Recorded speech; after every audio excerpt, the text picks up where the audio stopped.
Pemirsa, masih berkaitan dengan dunia penerbangan, ada pabrikan asal Italia yang mengeluarkan desain kursi berdiri untuk pesawat. Coba kita simak seperti apa. Ini dia penampakan kursi berdiri yang dipajang di Aircraft Interiors Expo 2019 di Hamburg, Jerman. Punggung para penumpang yang mencoba kursi ini akan terdorong tegak dengan kaki yang pas di ruang depan kursi. Kursi berdiri ini didesain seolah para penumpang terlihat berdiri di dalam pesawat.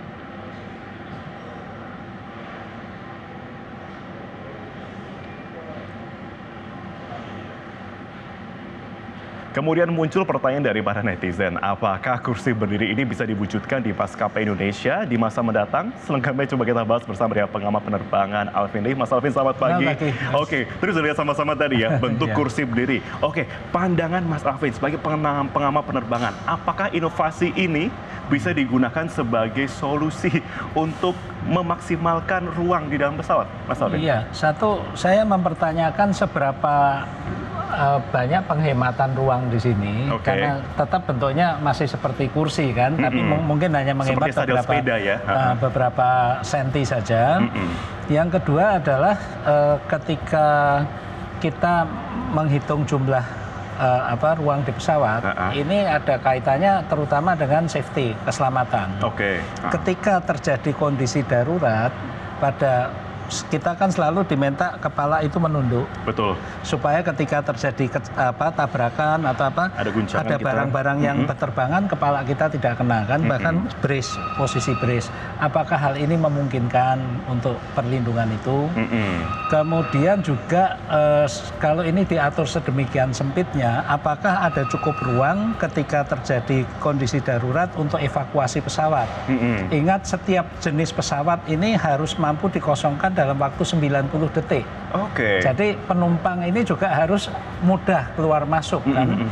Itu kalau tidak mampu dikosongkan dalam waktu 90 detik, sertifikat kelayudaraan juga tidak akan keluar. Berikutnya saya juga menyoroti, ya kalau ini kan nggak bawa barang, kalau bawa barang mau ditaruh mana juga kan. Ruang atasnya bawah atau atas, ini juga perlu dipertimbangkan.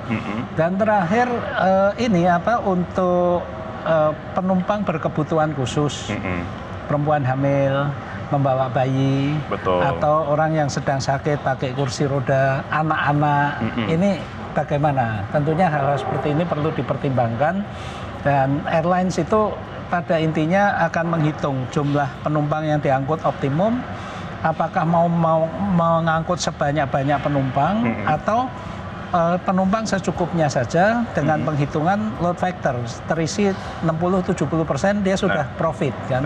Nah ini hal seperti ini banyak sih, inovasi-inovasi seperti ini yang menarik, namun belum tentu juga cocok untuk diterapkan. Tapi kok bicara mengenai salah satu solusi di Italia itu mengatakan bahwa ini bisa sangat efektif untuk menekan ruang, Mas Alvin. Biasanya kalau misalkan maskapai Indonesia kan panjangnya itu ada 28 inch untuk kursi. Tapi kalau di sini katanya bisa ditekan sampai 23 inch. Berarti bahaya berarti? 5 inch itu 12 cm. 12 cm sebetulnya nggak seberapa ya. Kembali lagi, kalau harus berdiri, ini juga berpengaruh terhadap kesehatan penumpang. Kalau kita jalan, darah turun, tapi karena kita aktif, masih darah itu bisa sirkulasi. Tapi kalau berdiri dan ini misalnya penerbangan 1 jam ke atas, ini akan berpengaruh terhadap kesehatan yang dikenal dengan DVT, deep vein thrombosis kalau tidak salah, itu ada penggumpalan darah. Ini akan berbahaya. Tentunya ini masih perlu kajian lebih lanjut ya. Tapi kok bicara soal kemarin, Mas, ini pada waktu convention di Italia, katanya maskapai LCC internasional itu cukup tertarik dengan inovasi ini. Tapi bisakah untuk Indonesia ini dijadikan solusi untuk semakin mengefisiensikan para penumpang ini supaya bisa naik ke pesawat dengan jumlah yang mungkin bisa ditambah begitu, Mas Alvin?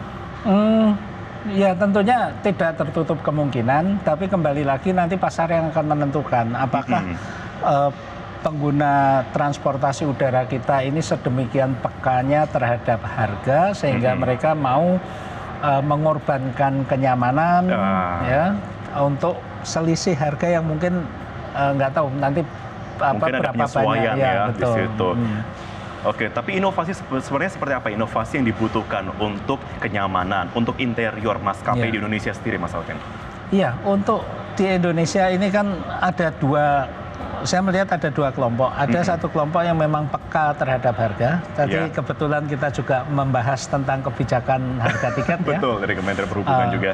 Saya mencermati bahwa saat ini ketika airlines mulai menurunkan harganya, penumpang LCC ini lebih peka terhadap perubahan harga. Jadi perubahan harga sedikit akan berpengaruh. Ada yang kalau harga turun banyak yang ngambil, kalau naik banyak yang lepas gitu. Betul.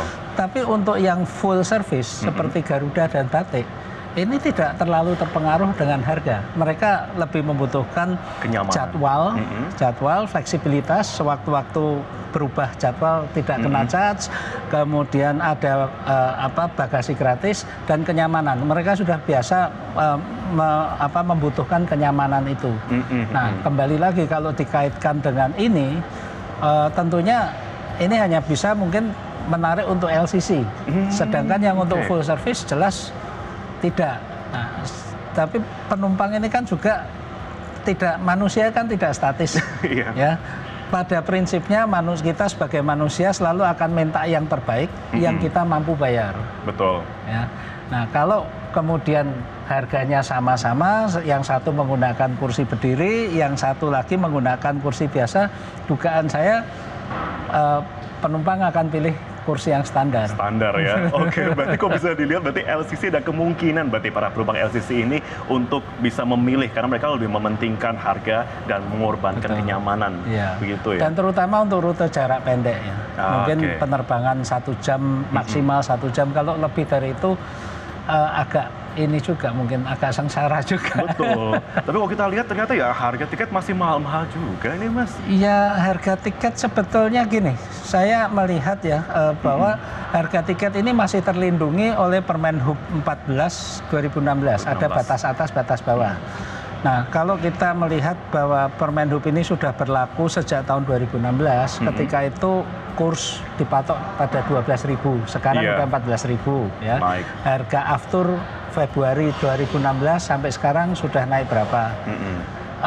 Masih beruntung kita ini batas atasnya nggak dinaikkan. Kalau sudah di Menhub kemarin menyesuaikan, ini pasti lebih mahal lagi. Jadi saya justru melihat Menhub sudah berjasa tidak mengubah batas atas ini sehingga bisa mempertahankan pada level ini. Kalau nggak ada Permenhub kemarin sudah lebih tinggi lagi.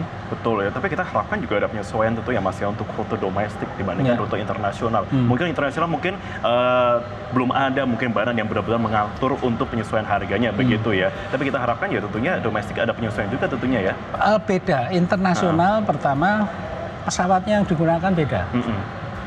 Domestik kan pesawat rata-rata Boeing 737, Airbus 320, penumpangnya paling 190-200. Ya.